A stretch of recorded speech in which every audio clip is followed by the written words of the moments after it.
Trauma and Triggers contains explicit content. Please check the show notes for details.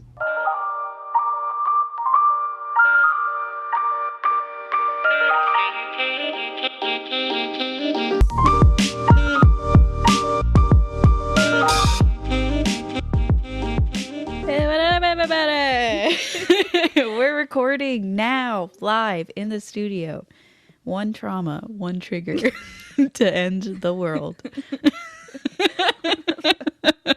What's up? What's up? Haven't recorded in a while, so good luck listening to this episode. Yeah, it's probably going to be a shit show. I don't know what's happening. I don't know. I don't know what's happening.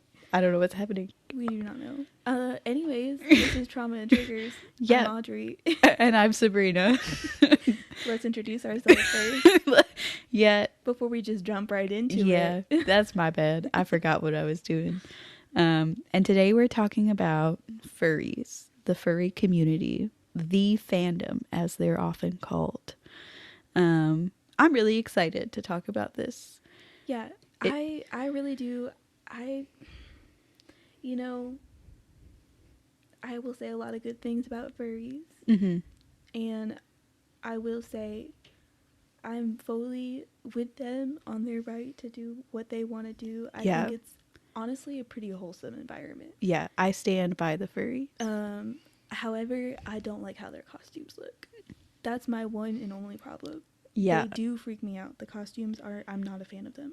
I have a little bit of like I have a fear of clowns and mascots a little bit. Yeah. And there's something about really big eyes and like really big walking around things that makes me like, ee. It's unpleasant. It's unpleasant. Yeah. That's really my only problem though, for the most part. Yeah. That's all I have to say on the matter. I will say personally, every furry I've met I have beef with. But it's not because they're a furry. Yeah, it's really never because they're a furry. Yeah. Sometimes people just have personality issues. Yeah, and I've only met two furries. One of them is a weird conservative person, like alt-right, gunslinging conservative. Which is like an odd mix. I don't know if that's just me, but that seems like an odd mix. When we get to the controversies later, there's a couple of neo-Nazis hiding in the furry community. So maybe not that odd. And then the other one was just like a really pushy person that I met one night at a gay club. And then I was like, why are you all up on me? And how did you get my Snapchat? And then I stopped using Snapchat. I think there's like some kind of geolocation thing with Snapchat. Like if you're nearby somebody, they can just friend you. And I don't like that. No, I had that shit turned off. Shut down. Nobody's looking at my map. Nobody can friend me just by being near me. I think I probably did get very drunk and give her my Snapchat. So it is partially on you. It is partially on me. But I don't use Snapchat anymore because of that. Okay, fair enough. But I also walked into researching furries with a lot of misconceptions that I'm glad are corrected, because I watched this documentary on YouTube that you can watch for free, and I'll link it in the show notes. It's called The Fandom of Furry Documentary, and it's just probably like 20 to 25 furries who have been in the community for a really long time just talking about being a furry, and it's so wholesome and it's cute. Yeah, and I love. I also feel like I had a lot of misconceptions. Like this is really one topic where like nothing about it was like, I didn't really have any particular hate, but I did walk into it being like, this is a sexual thing. Yeah, you know, we both really thought it was a kink. 'Cause that's what people say. Yeah, a fetish about it. That's really what I thought it was. And we talk about with every kink how the kink cannot be about sex, but furries are really not about sex, and they're really not about kink in general. Yeah. Um, Not to say that like people don't have sex right. and be into the furry thing, but like that's not what the community is about, you know? Right. And yeah, if it were about that, and I mean, I'm sure there's like subsets of the community where it is like specifically a sex thing for them, or they do a lot of furry sex stuff, but, and that's fine too. Like, We don't give a fuck. we don't give a fuck, but it's just people are like, we saw a Fox News, was it Sean Hannity on Fox News? I feel like that's who it was. Yeah. And he was talking about how he was just like, everything he was saying was like good things, but he was saying it in such a negative tone. He was like, oh, these furries feel so included and like their gender identity has been affirmed. Ugh. And it was like, every what? 5 seconds he would make a comment about how they smell. Yeah, which maybe they do, I don't know. I mean, it is, fursuits are a hefty costume, Yeah, I will say, but also like he looks like he smells, you know? yeah, just from sweating because he's on cocaine, like. Like, I don't know that you're really one to talk about whether or not someone smells. Yeah, and I don't know, it's just crazy. But yeah, we should kind of get into it a little bit. Well, okay, 1 second, because I think that the main reason why everybody has so much hate towards furries, not the main reason, but like one of the reasons why is because, first of all, everybody thinks it's a sexual thing. Mm-hmm. And then, generally speaking, people in the public don't like when you make your sexual thing public. Right. And so if just being a furry is considered sexual and then you're out in public wearing a fursuit, people view that as a very negative sexual thing. Yeah, predatory behavior. Yeah. So I think that people would probably care a lot less if it was like, oh, like they do it in the bedroom and then they go and exist in life and it's fine. Yeah. But that's not what people are seeing. And there's just too many misconceptions to really get to the reality of it. Yeah. So let's start correcting some of these misconceptions and getting into it. The broadest definition of furries are people who are interested in anthropomorphized animals. I do want to add that I think specifically furries have an element of cartoonishness, over exaggeration, stuff like that. Because you wonderfully pointed out as we were researching that a great way to tell if something is a furry or not is if people would be upset if it was in Narnia. Yeah. Because, like, you know, I feel like if there's a talking animal, people are fine with it. They're chill with that. Right. No one was mad at Aslan. No. If it's like a you know, a Greek mythology creature like a satyr or something, yeah, everybody's chill. Yeah, fine. Mr. Tumnus is fine. He was my favorite character. I was in love with him. I just wanted to go bake bread with him and his little... He seemed so nice. Yeah, love him. Played by the brilliant James McAvoy. But yeah, nobody was bothered by that. Yeah, know? Yeah. But if Mr. Tumnus was fucking 3 feet taller with big cartoon eyes and a mask on, I probably wouldn't have watched it. like, that's a furry. Like, yeah. Calling furries just anthropomorphized animals, I don't think fully covers it. There's definitely like an element of cartoon animation style, and that's really where furry gets started. So throughout history, we can see anthropomorphize, which, by the way, anthropomorphize just means attributing human characteristics to a thing or animal.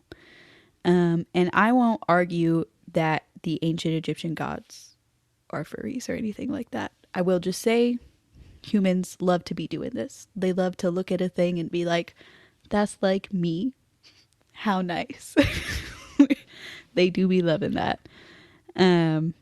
But really, they start becoming a thing in the 1970s. That's where we get sort of documentation and people being like, this is where furries started. Most of my information came from a thesis written by this guy, Cameron Isaiah Dunn, at the University of Texas.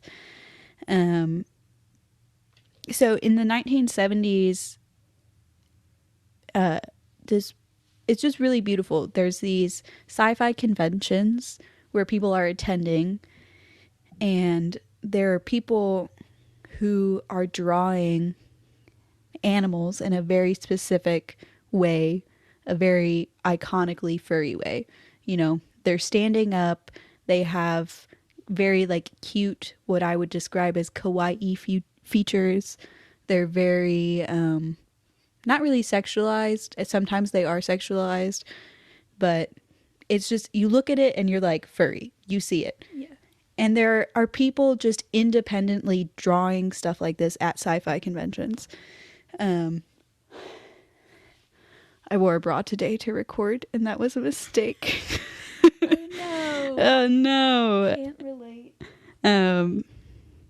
So there are 3 people who are trolling around sci-fi conventions in the West Coast in the 70s, and their names are Mark Merlino. Thank you. Rodney O'Reilly, and Fred Patton. And they just see each other's art and fall in love with the art, and also each other. Also that. They are gay lovers. We love. And it's so interesting because it's like 100 years from now, or I won't say 100 years from now.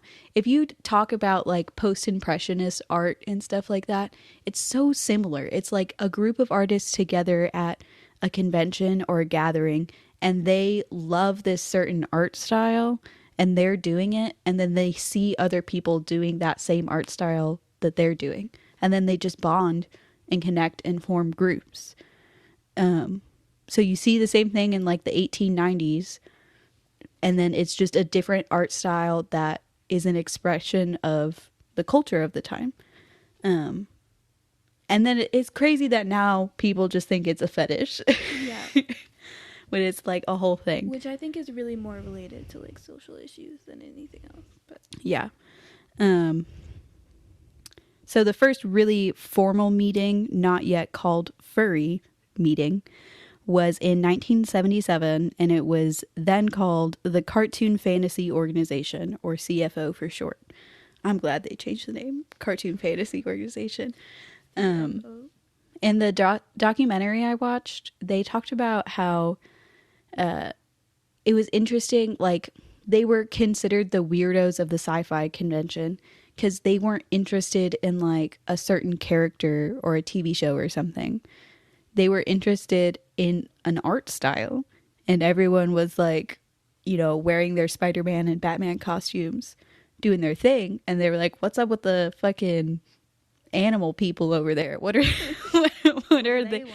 Yeah, what are they doing? Yeah, I will say it doesn't seem very sci-fi-ish. Like when I think of furries, I don't think of sci-fi. Yeah. Some of this was also at like anime conventions too. Okay.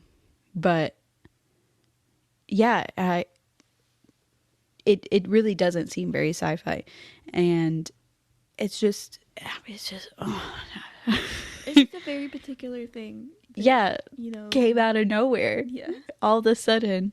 And in the documentary, these 3 men were talking about like their love for Bambi, the movie Bambi, their love for the Disney's Robin Hood. Have you ever seen that one? It's the one where Robin Hood is the fox. Sexy fox. Sexy Robin Hood fox. Do you ever feel attracted to animal cartoons? Or did you ever? Not really. No? No. I can like understand it. Like, yeah. I like personality wise, I can get it. Mm-hmm. But like, I would never say like, ooh, that fox is sexy, you know? Yeah. I feel the same way, except for, have you ever seen Flushed Away? I hate you. I genuinely dislike you sometimes. Shut the fuck up. I'm Don't really share your kidding. opinion.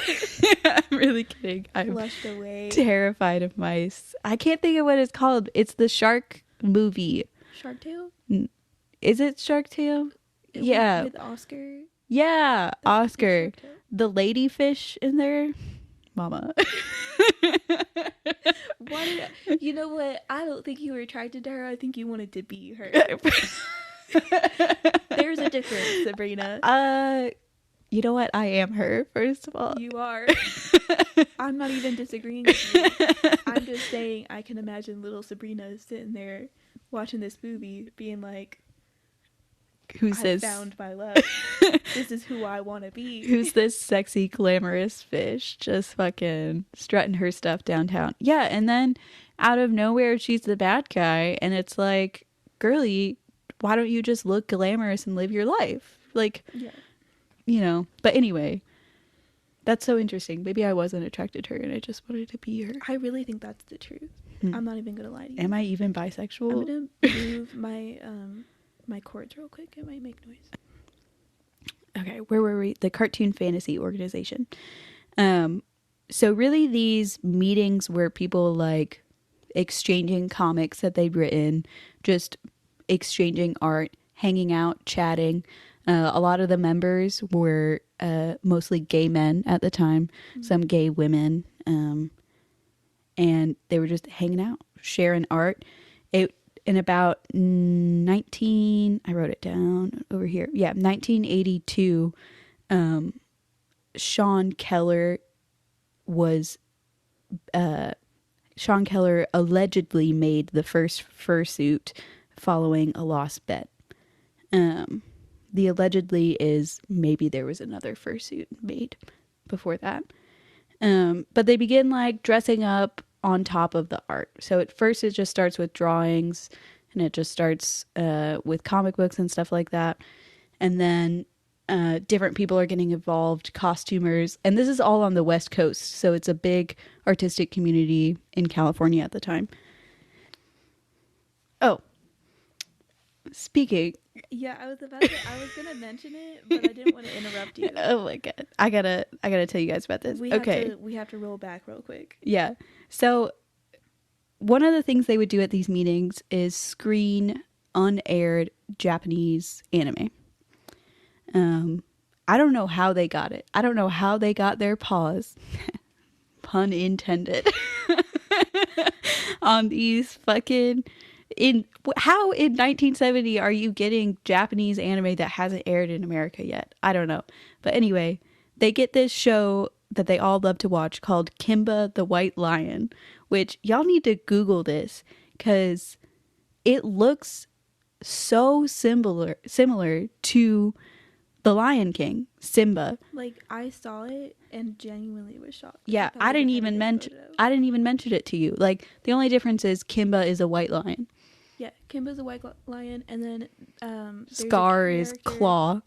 Yep. And they look exactly the same. Exactly the same. And they're all on the rock and everything. So it's like, Disney, girl, what are you? What did you do? Now, what did you do? Because this show started airing in 1965. And I think The Lion King came out like late 90s. Yeah. Also, how did they get their hands on it? I don't know. So who was part of the furry community in the Disney Corporation? I want to know. Yeah. Let's name some names. So the furries also began meeting at rooms at sci-fi conventions in Sacramento in 1985 and BayCon in 1987. So many furries attended BayCon that the officials who ran BayCon told them to go make their own convention because there's too many fucking furries at this convention. So Mark Merlino and Rodney O'Reilly, the gay lovers, founded Conference Zero in 1989 in Costa Mesa, California. Conference spelled F-U-R, by the way. Of course. We wouldn't expect anything different. Yeah. That's what they like to do. And it was also, they called it Zero because they didn't think it was going to take off at all. Oh. And it did. Oh, honey, it did. It did. the latest conference, or it's a different convention, a different furry convention, run in Pittsburgh in 2023. It had over 13,000 people in attendance. Yeah. Girly, it popped the fuck off.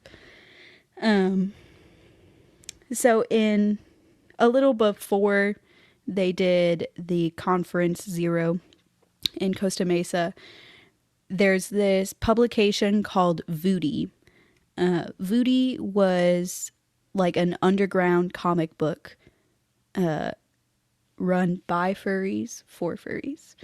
So at the time in 1976, they were still under comic book rules, which was basically the government, the American United States government, you know, how they're supposedly for freedom of speech and all that, was like, you can't show sexual or violent stuff.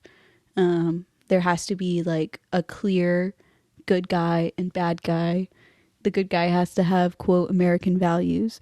This episode is not about the comic codes. Oh, damn. But didn't even know that was a thing. Yeah, so they were like an underground publication, not attached to any official, and they were all just independent artists.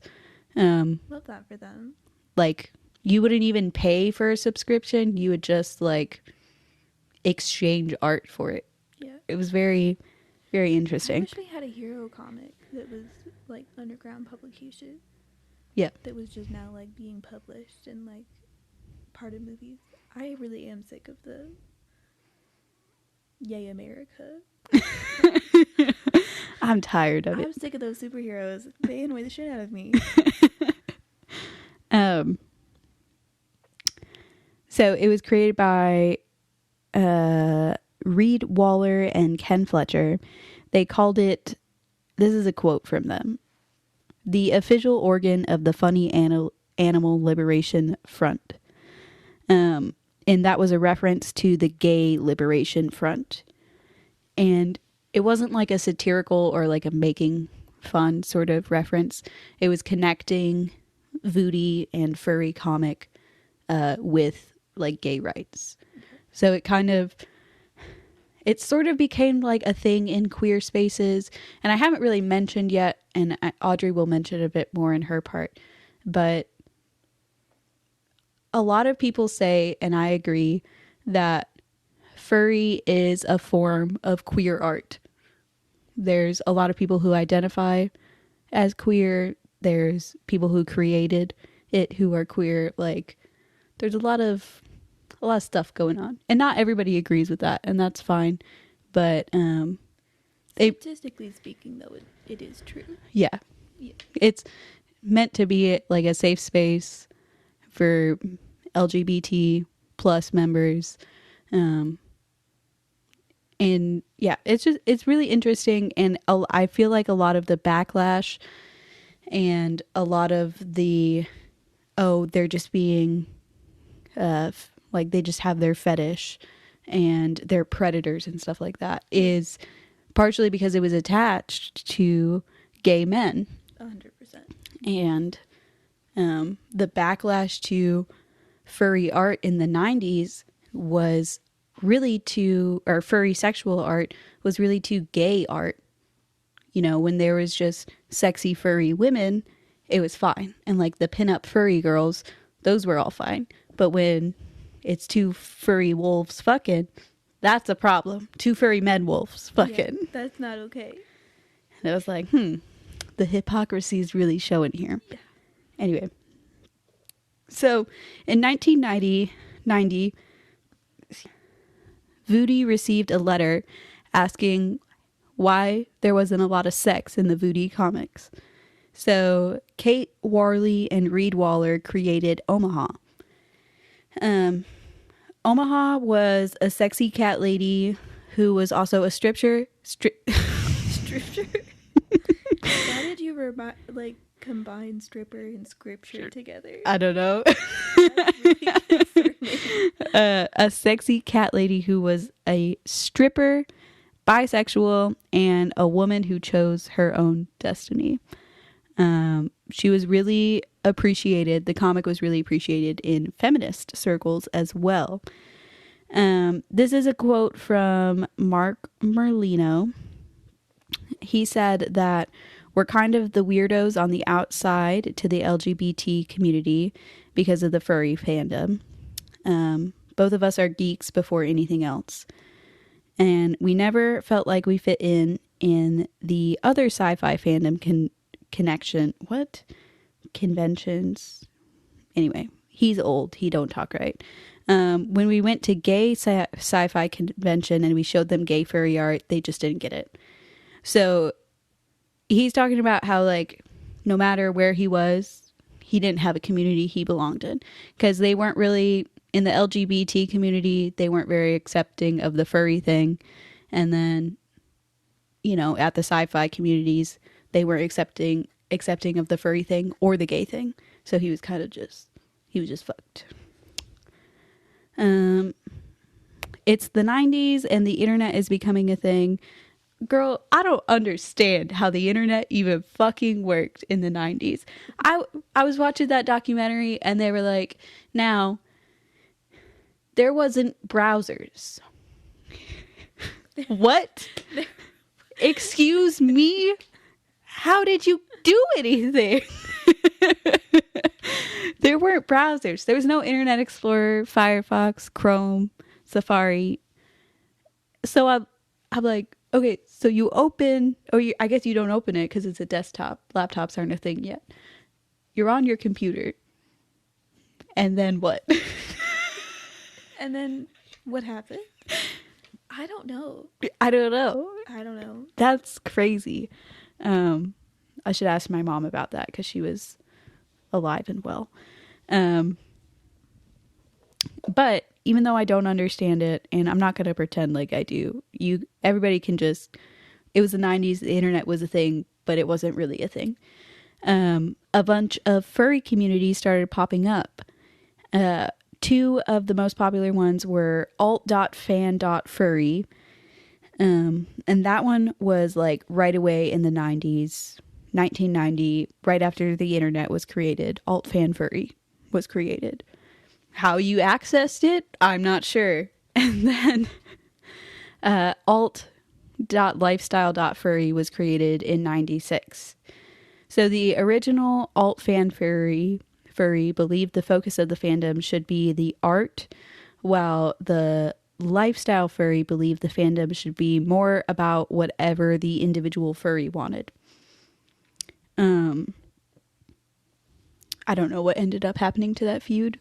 I'm guessing they became so irrelevant and there were so many other communities that it was just like... I'm guessing they probably took the side of like whatever the individual furry wanted, because that kind of seems what it is now. Yeah. It's crazy.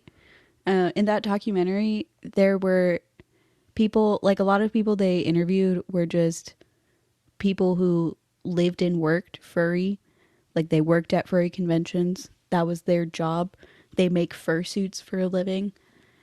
And that is just, it's just such a beautiful expression of humanity. I don't know. That a group of artists get together in the 70s and they're doing their gay furry thing. And then now, 50 years later, there's a young trans man who makes a living making fursuits. Go off, King. Yeah. It's just so beautiful. This is a quote by this guy I only know as Cooner. I believe that's his first name. Okay. So he said, in the mid-90s, executives at Disney and the other studios knew about furries and did not particularly like furries. Some furry artists have been turned away because the people interviewing heard about furry conventions. And interestingly, it wasn't because of the adult material, it was because they saw people trading art back and forth freely. It was a professional hazard to let anyone know you were involved with the furry fandom. And I'm like, that's interesting, Miss Disney. Miss Disney doesn't want people trading art? What about Kimba? Miss Disney who stole somebody else's work? Interesting, Disney. Yeah, he's a gatekeeper. He said that and I was like, and it's so crazy, but it's true. Like, if a bunch of people know you're a furry, it could have negative impacts on your life. Yeah. And, you know, you can say, well, you should just keep that to yourself, live your private life. And it's like, why? They're not doing anything wrong. No, they're not. They're minding their own business. Yeah. But, I mean, even in my research, I didn't write it down, but there were people who were furries who their boss found out they were furries and they were let go, like now. And How is that even legal? I don't know. I say that, but we're going to talk about some things later that prove it is possible for that to be legal. Yeah. And like the person that we know that's a furry, a lot. He would be shunned. I truly believe he would be shunned. I mean, yeah, For multiple reasons, but I know, like, them. I know some of his coworkers fucking make fun of him behind his back all the time. And he didn't lose his job, but it's still like everyone thinks he's a piece of shit because he's a furry. Yeah. He's a piece of shit and a furry. Yeah, they are two separate things. Yeah. I almost believe, I wonder if he has a fursona. And, because I feel like I would like him better. The fursona. I feel like I would like the fursona better. Yeah. I do think, I think the furry community attracts people who are limited socially, either because of like a high IQ, neurodivergence, maybe they're gay in a community that doesn't accept them. That's funny. I said this earlier. Weird. How about we stop stealing people's ideas? It's all I know. So, you ruined my train of thought. Yeah, well, it was my train of thought. I'm sorry. Audrey originally had that thought from the fucking day she was born. She had that thought. And I, like Miss Disney, Miss Walter Disney, stole it from her. It's another Kimba Simba situation, huh? Damn. Anyway, speaking of Disney, no, you're done. This is my train of thought now. Speaking of Disney, there's some rumors that Zootopia was made for furries, specifically marketed to furries, potentially by furries. There's a couple of people who now work at Disney as animators who are known furries, and they were like, we think there's a bunch of people who work here at Disney who are also furries, but we don't know for sure. So I'm not positive. That's fun. Yeah, so that's kind of my sporadic, not well thought out history of furries. Questions, thoughts, concerns. Not particularly. I feel like that was a lot. But I do really appreciate how they've grown. You know, Mm-hmm. it is a wholesome story. Like, I think if people get past the stigma when we hear about other things about, like, you know, communities being grown and like celebrated, it's cool. Everybody likes it, but there's just so many negative misconceptions around this group that everybody's just like, oh, they're terrible. Yeah, and they're really, you'll get into it a little bit later, but I mean, there's a couple instances of terrible things happen with furries, but it really is just a beautiful story of people finding community in something very specific. Very specific. It's really surprising. It's shocking how many people are into it, though, for how specific it is. Yeah. I think some of that has to do with just, you know, we've all seen anthropomorphized stuff. Like, we start watching that stuff, it's probably the first thing we watch is some sort of animal cartoon. Even now, Bluey, literally, people are obsessed. People are obsessed with Bluey. Yeah. At least when we had Blue's Clues. It was. I don't even know what animal that was, to be honest. I'm pretty sure it was a dog. Don't get me. Blue's Clues was my show. Don't get me started on that. I loved her. Him? I can't talk to you anymore. Everyone knows that Blue is a girl. Everyone knows. They should if they had respect for art. That's crazy that you look. I didn't really watch Blue's Clues. Yeah. What did you watch? I watched really terrible shows Mm-hmm. as a child. I am curious if anybody else watched it, but it's called Crashbox. What? It's called Crashbox.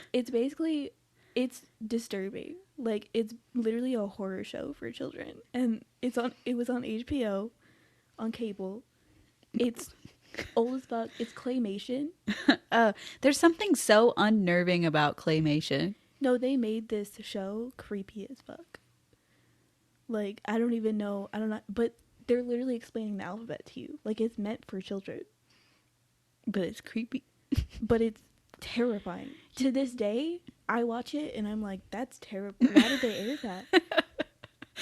To this day, every now and again, just to get a reminder of childhood. It's such a core memory. So, like, whenever somebody talks about, like, childhood shows, Mm-hmm. and it's such a unique thing that I remember. Mm-hmm. So I'm just like, oh yeah, here's this. Let me show you so you understand what I'm talking about. And I swear to God, I'll show you after this. I'll let you know. So you're aware, just like I'm aware. I'm scared. I feel like a lot of kids' shows are a little creepy. I feel like, excuse me, I'm trying to not burp directly in the mic and just move past it because I'll want to edit it out and then I can't because I go bleh and just keep talking. Or even worse, I'll burp directly in the mic while you're talking because I'm a foul creature. But anyway, Teletubbies. I Yeah. feel like Teletubbies Teletubbies was definitely creepy. It's not this though. Yeah, it's It's in another different. level. Yeah, Yeah. that's great. That's what I watched as a kid instead of Blue's Clues. So, you know. Yeah, I don't have much room to talk. I watched Blue's Clues and then I started watching what's that song? Or not song. TV show directed by Dick Wolf.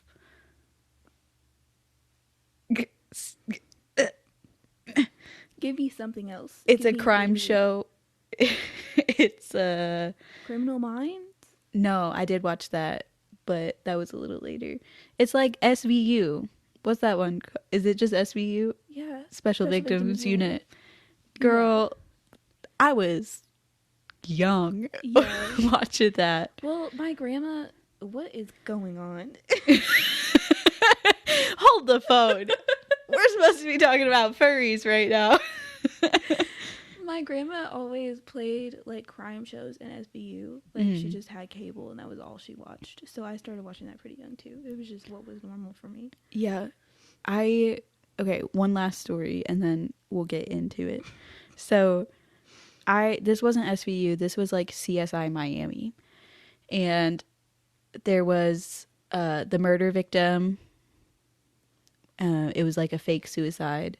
She wrote her little suicide note and they were able to prove that she didn't do it through science. Like, she didn't commit suicide. Somebody murdered her. I don't know how they proved it, but they did.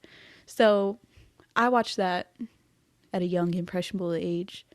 And I was like, somebody's going to try to do that to me. Someone's going to hold a gun to my head and make me write my suicide note and then kill me.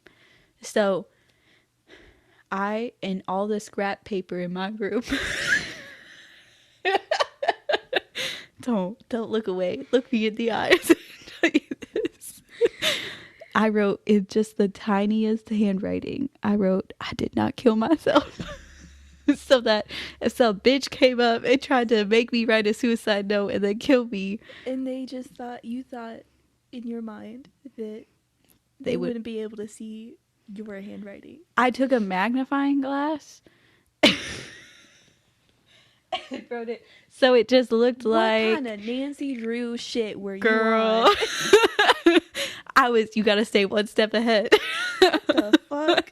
It was not mentally healthy for me to be that paranoid about somebody putting a gun to your head. And and then it's like, what if they just brought their own paper? Then I'm fucked, you know? You'll never know that I didn't kill myself.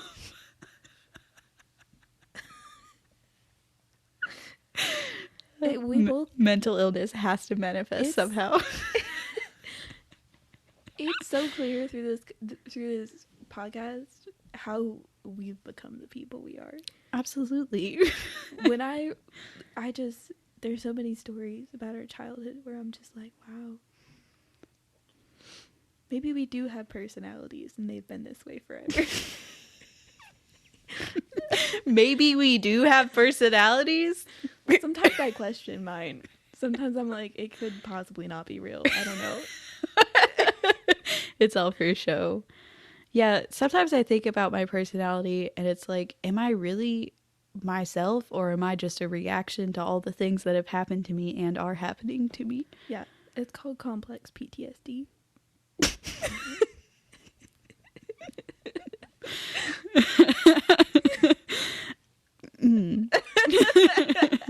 I forgot to say what's up, shit eaters, at the start of this podcast. What's up, shit eaters? Because we were going to start calling them our shit eaters. Yeah. It's too late for that now. It's been a minute. So we've sidebarred away from furries Literally. For about 10 minutes now. Yeah. Can we get back to the main bar? Yeah, we can. Okay, it's your turn to talk. So who is a furry? We all want to know. Typically, furries are younger in age. According to Fur Science, which is an amazing website. Yeah, it's great. It's a collection of scientists working on the International Anthropomorphic Research Project that is intended to collect data and research with the intention of helping people better understand the furry community. So from some of their research, they found that the average age is about 28 years old, but a little over 20% of furries are 18 to 20 years old. However, the statistics do not include anyone under the age of 18, so they're inaccurate. They are literally inaccurate. Yeah, that's gotta be, I mean... It's probably some kind of, like... legal thing. Yeah, it's like a HIPAA violation, because, like, you can't survey them without their parents' consent or something. Well, I wonder if they could ask people, like, how old were you when you started being a furry? They did ask how old, like, who was the first interaction you had with a furry, how old they were, and like 50% said younger than 18. Gotcha. So yeah, there's definitely kids that are furries. I see them on my For You page.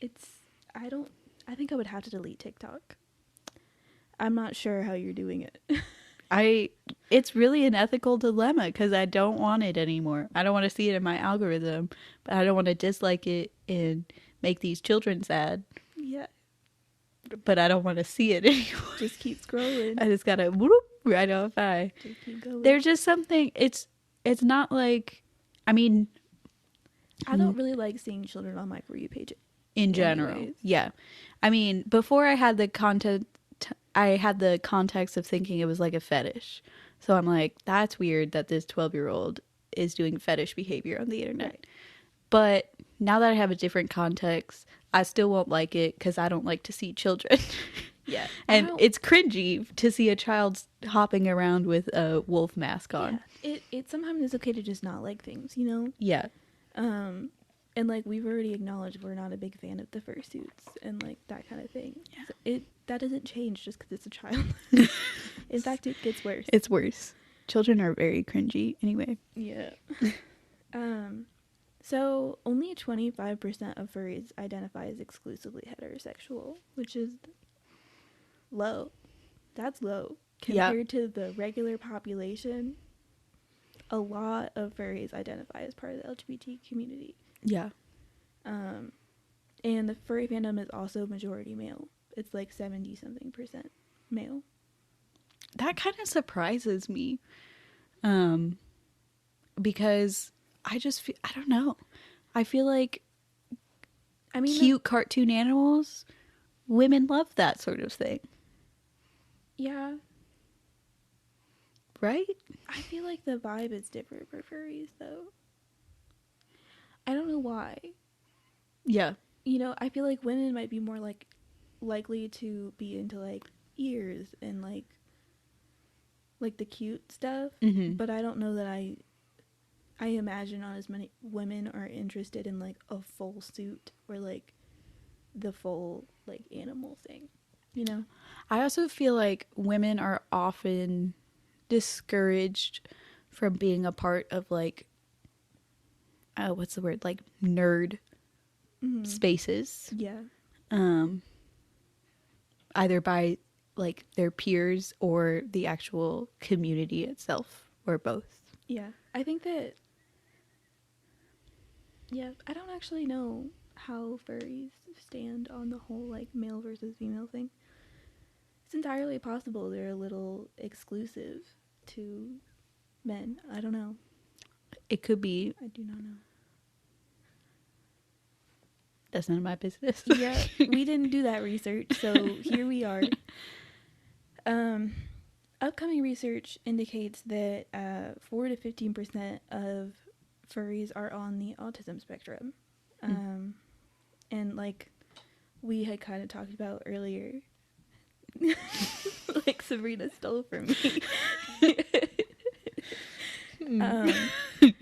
was, you know, I think that people on the autism spectrum, or even just people with like a really high IQ, feel they struggle to find a place where they belong. And a lot of people find that community and connection and friendship in creative cultures that are organized around shared interests.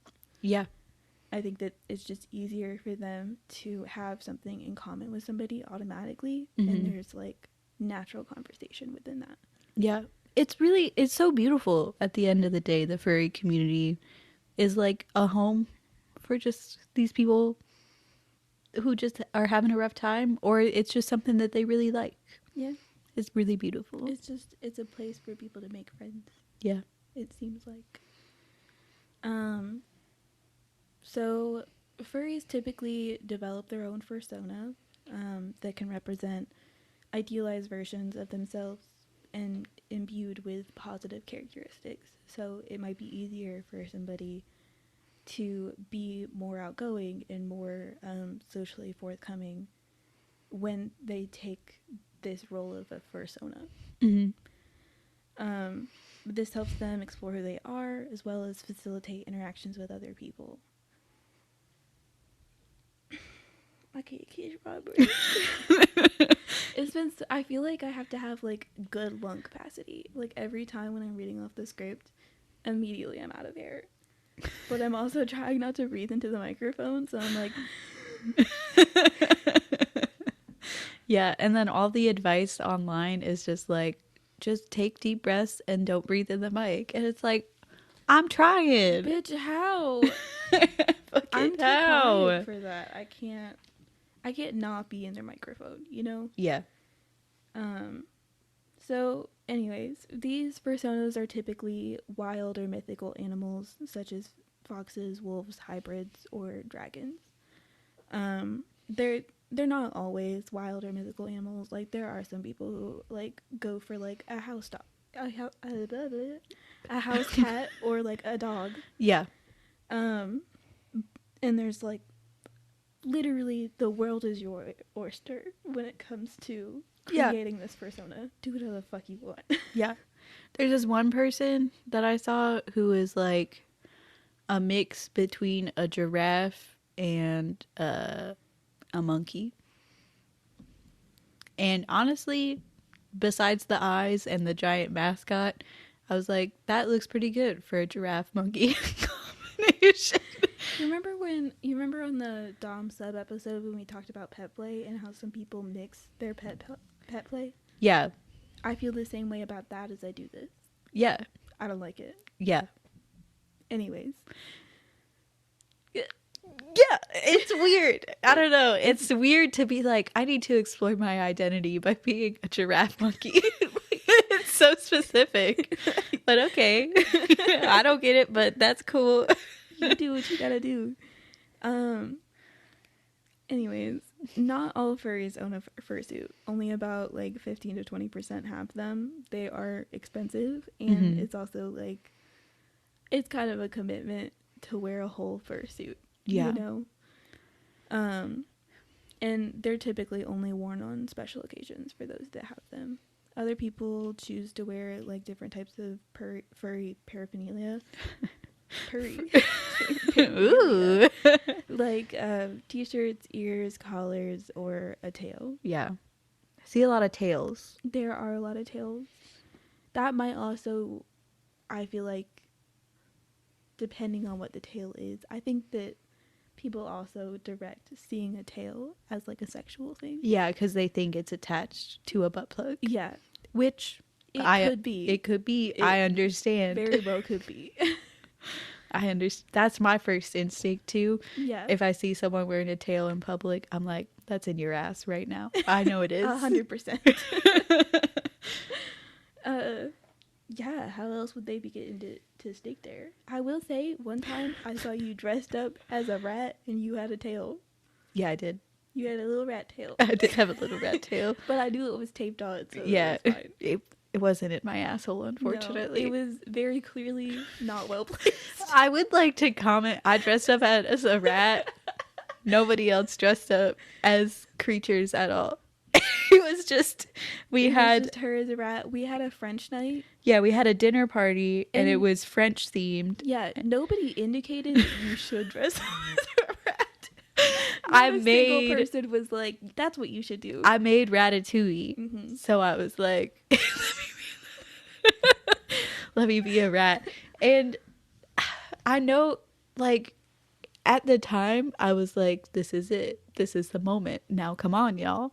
But looking back, I'm like, girl, what were you doing? I had a great time. I thought it was hilarious. Yeah, I had a great time. I also, it was just, we were surrounded by a bunch of assholes. They all suck. But I don't even do drugs like that, man. You know? Where did that come from? But it was fun. I do really believe that you dressing up as a rat is entirely on brand for who you are as a person. Yeah. So I don't know why you're saying this like it's surprising. I don't know. Sometimes I reflect on my behavior and I'm like, I crocheted a little rat tail. I wore all gray. I drew whiskers on. I painted my nose pink. And then she came over to my place, made ratatouille, and we left. I'm dressed as a normal human being. As was every other human in attendance. Also, everyone knows I'm terrified of rats and mice, so it really was even more out of pocket. Anyways, we're going on to furry controversies because there's just so many things happening in this environment. We're going to start out with some political stuff, and then we'll go on to, like, you know, furries really going out, going wild. Partying, burning the house down. Yeah. Shitting everywhere.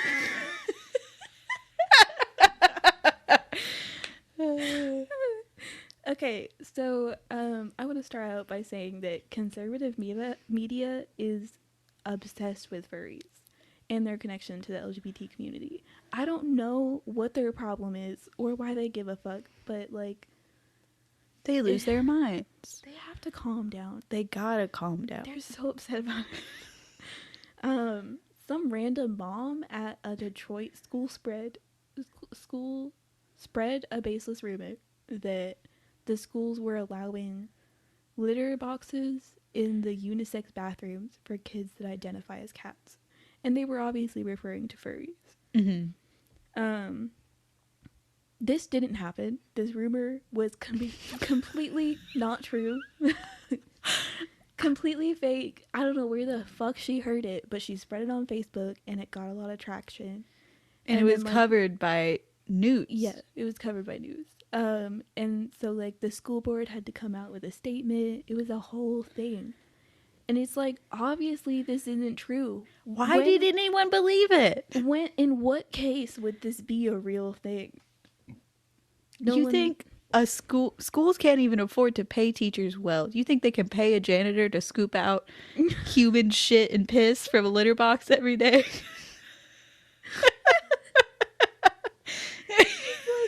What the fuck? You couldn't pay me enough money to scoop a bunch of kids' shit and piss out of a litter box. And of course, it's a unisex bathroom. So Yeah. now it's wrong that there's unisex bathrooms. Yeah. Kids want to go in there because they identify as cats. It's just so fucking ridiculous. The layers. This is the future liberals want. Your kids shitting in litter boxes, and your cats shitting in the toilet. That's what they want. Have you seen those videos of cats shitting in toilets? It's crazy. It's so wild. I noticed that your cats aren't smart enough to do that. No, they're not. No one's arguing that fact. But in other news, there is an Oklahoma representative that wants to pass a bill that seeks to put a place in law where students who pretend to be an imaginary animal or animal species, or who engage in anthropomorphic behavior, commonly known as furries, at school should not be allowed to participate in school. The parent or guardian of a student in violation of this section shall pick up the student from school, or animal control services shall be contacted to remove the student. Now,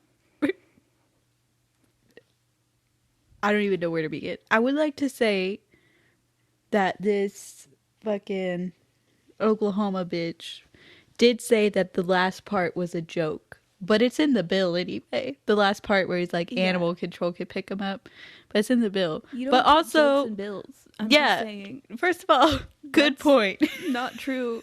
It's in there anyway. And then just the whole thing, even the animal, you're not going to let a kid participate in school because they have cat ears on? Excuse the fuck out of me? Like, what are you talking about? Those other kids need to learn. They're going to walk out there and see people with all sorts of ears on.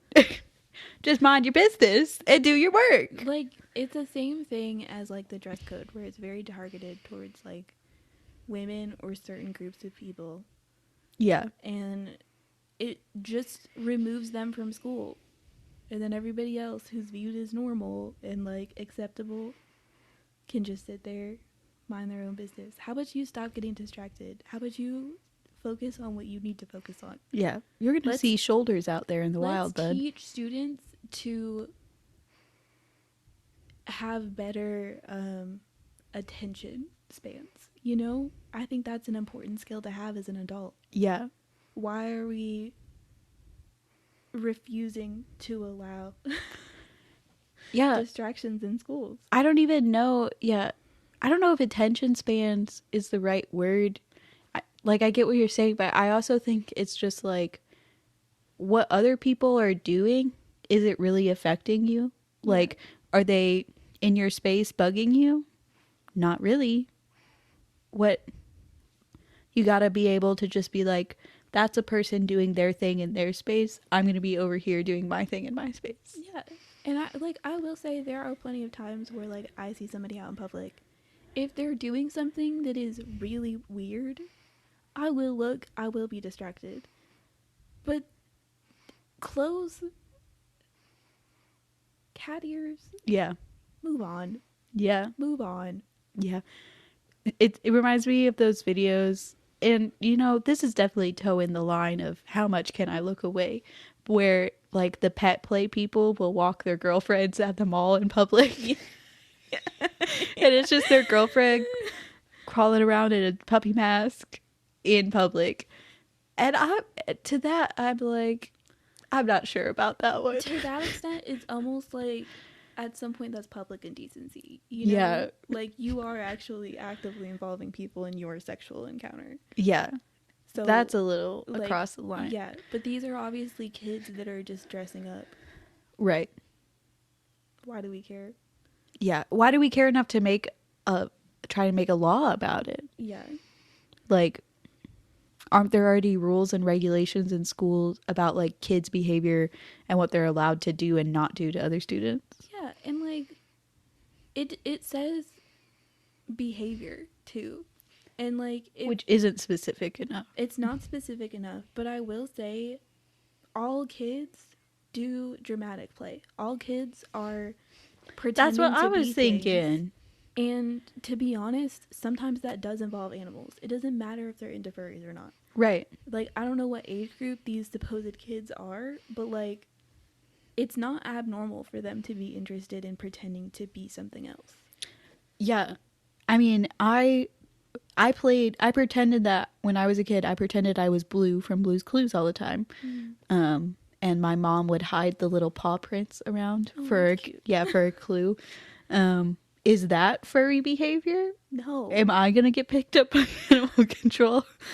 Like, that's crazy. I like to play mermaids. Yeah. They're gonna come arrest me. Yeah. You scaly bitch. Like, what is this? Yeah. I like to play mermaids now as an adult. Honestly, I would. Do it. I would do that. I would do that. If there was a nice pool, I would do it. Oh, good. Do you want me to? Yeah, you got with the rainforest. Okay. They gotta stop putting fur in things. They gotta stop. They have to stop. Okay. I'm just gonna kind of read through this article a little bit to you guys because we were tired. We didn't want to do anymore. The title of this article is "The Insane Story of a Furry Convention Undone by Its Descent into Debauchery." Which I love the word debauchery.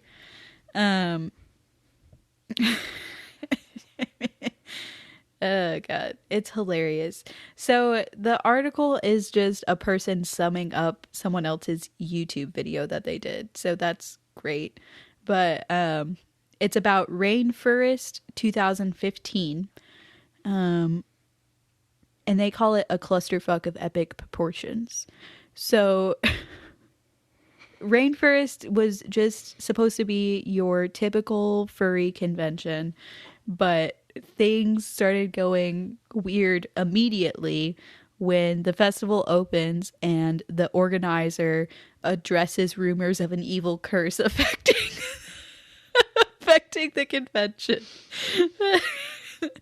Hilarious. That's always like in movies when that happens, you're like, bitch, there's definitely an evil curse, or there's some evil bitch trying to get the land or something. Like, that's so funny. So there were reports of booze, mushrooms, and nitrous oxide. People were just like huffing and then tossing the canisters out in the hall of this Hilton hotel, which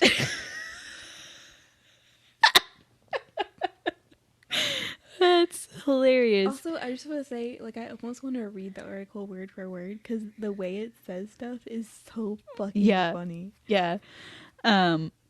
I'll just. Turns out the furries in attendance had more in common with an excommunicated frat than it did cheerful woodland creatures. Girl, go off.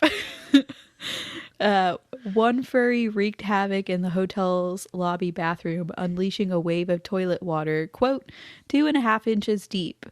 Others, meanwhile, indulged in the act of crinkling, which involves the wearing of diapers and a love of the sound they make.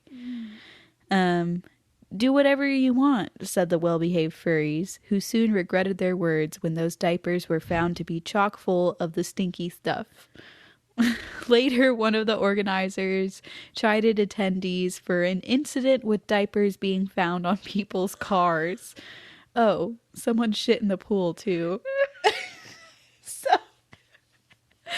So, listen, I'm sure this was, as someone who worked in a hotel for a week, I'm sure that this was hard on the hotel staff. Oh, yeah. And I'm not approving of their behavior, but it is kind of funny at the same time. It is really funny.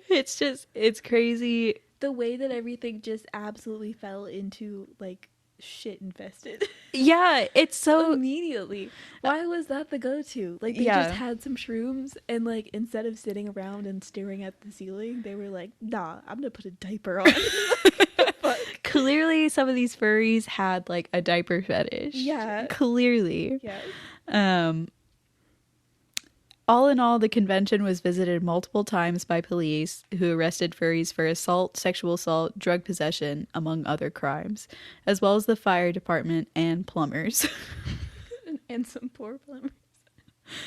Oh, and this is the final paragraph of this article. Things become even more interesting in the aftermath when it's revealed that these offenses may or may not have been the work of a saboteur. The first erection, it seems, may be coming from inside the house. No follow-up. Nothing. No other information. We don't know. And I'm like... It's a controversy. It's never proven. That's so funny. It's funny that, you know, I think we've talked about before, like, the act of wearing a mask, having an anonymous identity away from yourself, a character, a different persona you put on, really lets you do some crazy shit because you feel like you're not really doing it or you're not going to get caught, anything like that. So I think that does play into it a little bit. What I don't understand is the neo-Nazi furries. You know, this story was done by the same people. It was done by the same people. They clearly don't give a fuck about what they're saying or how they say it. Yeah. So a recent this all the way both of these articles were from 2017, by the way. Okay. So there was a bunch of happenings online that led to the cancellation of a furry convention in Colorado. It was the Rocky Mountain Fur Con, held in Denver, had been shut down due to the activities of a group known as, quote, furry raiders. So the furry raiders, the guy who's the leader, his name is Foxler, which people believe is a reference to Hitler. Foxler, Hitler. You can see the jump. Not just because of the name, but because he has a red armband that is identical to a Nazi armband, save for replacing the swastika with a paw print. That was a crazy sentence. Sorry. I'm so confused. So, Foxler claims that his name doesn't have to do with Hitler. And that he says everybody's going crazy. And he also says that he doesn't know anything about World War II, which is like, what? I don't think you need to know anything about World War II to be racist. Yeah. To be a Nazi. Yeah. To be honest. Like, even if that is true, which is like, that would be surprising, but like, still. Yeah. He tweeted, "I'll always be the white supremacist who got punched in the face." So that's interesting. So whether or not if he is a neo-Nazi and his group is a neo-Nazi group, but it does seem like they are, because they had stuff saying like no women or people of color allowed in the furry raiders group. So there's something weird going on there. Regardless, it gave rise to the hashtag #altfurry, which was a hashtag for furries who are ultra right. What is it? Alt-right. Yeah. Which is not a crossover I expected. Yeah, you know? It everything about furries is like, oh, it's so nice and gay. Yeah. And like, it's just, there's this part of furries that is like all, you know, rainbows and sunshine, and then over here we have the shitters and the alt-rights. You know, it's like, And realistically speaking, like, it is really weird for that to be part of a group, but I feel like any subgroup of people is going to have that. It's just part of humanity. Yeah. I mean, when you think of how many people are furries or identify as furries, of course there's going to be a group of assholes Yeah. within that group.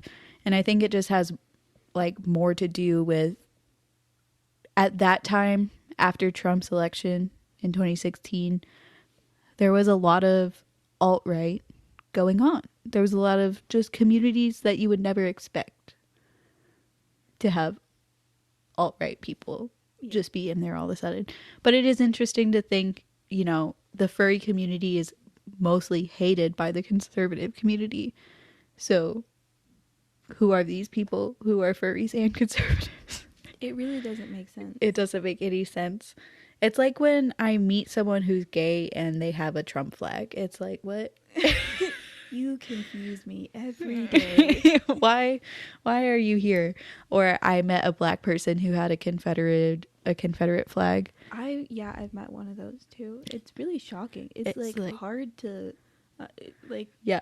What do you mean? Yeah, because I'm not gonna sit here and tell you how you should feel about a certain thing, but I'm also confused. But also, I would like some kind of explanation. Yeah, you know, we need, just out of curiosity. I just want to know. We need some answers. What's happening? Wow, what a sour note to end it on. I think it's kind of funny. Not the neo-Nazis, but the shit story was hilarious. Yeah, the rainforest. The rainforests were out here just being absolute menaces to everybody and their mother. It's crazy. The people who huff are crazy to me. Like, have you ever huffed before? No. No, me neither. I love that you had to check first. You know, I won't say anything on the podcast that might get you in trouble with anybody. I'm just kidding. But it's weird, right? Like, why are you huffing nitrous oxide? Or people who just like huff paint and stuff like that too. That's weird. The chemicals are really freaky because that shit's just going straight to your brain. Yeah, it's just rotting your brain. Your brain cells are dying faster than anybody ever thought possible. Faster than I can count, to be honest. Yeah, that's that's a low bar. I feel like no one. That's rude. No, I mean no one humanly can count that fast. Well, if you enjoyed this episode, please feel free to love us forever, and you can show your love by rating our podcast on Spotify or Apple or any of the other ones. You can follow us on Instagram or TikTok or Reddit. You can email us your stories. We're at Trauma and Triggers on everything except Reddit. We're at Trauma and Triggers Pod. Also, a thing that you can do is just tell your friends about us. Yep. You know, even if you don't like us, maybe someone else will. Yeah. Tell your friends, I hate these bitches, but you could hate listen to us. Yeah, I'm not against hate listens. Yeah. I won't even lie. Yeah, it feels good either way. Kind of funny. Yeah, there's something really important about being relevant enough to be hated. We're such fucking Gen Z trash ass bitches. There's something so wonderful about being hated. That's not what I said. It's pretty close to what you said, though. It wasn't. Being relevant enough to be hated. Yeah, that's different than, like, wanting to be hated. Yeah. But wanting to be relevant enough to be hated. It's pretty... We have a podcast, Sabrina. The fuck you want from me? I can't imagine anyone hating us. I think we're wonderful. Yeah, but that's because we really only interact with each other. Yeah, that's really We're not interacting with anybody that doesn't like us. The other day, you tried to tell me a story that I was there for, or you almost told me a story you were gonna tell me about your lemon cinnamon roll, Yeah. and I was there for the lemon cinnamon roll debacle. You've also done that to me before. I think. Absolutely. We see each other 4 days out of 7. 4 to 7 days. Yeah.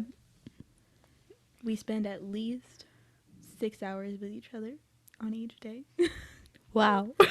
Except for maybe on Saturdays. Usually Saturdays is less. Yeah. Well, Well, oh, if you're a furry, we'd love to hear from you. If we said something that offended you, tell us about it. Yeah. Or something you loved. We'd love to hear it too. So we did try to be respectful. Yeah. We shit on everybody. Yeah. I genuinely was like, I smoked a little bit of weed, was listening to that documentary, crocheting, and I was just like crying happy tears. So supportive. It was such a beautiful, it's such a beautiful just moment of human connection that was happening, and that has stretched out for decades. And I hope the furry community keeps thriving. You know, they run the economy in a couple of places. Pittsburgh, what are you doing, folks? Yeah, they bring in the... Honestly, they had a plan and they executed it well. Yeah, the guy who runs it is literally like a biochemist on top of everything else running this furry convention. But anyway, yeah, I feel like we're just dragging on the goodbye, and it's a terrible thing to do. We have another episode to record. So yeah, we gotta wrap this up right now. All right, love you, shit eaters. Bye. Bye.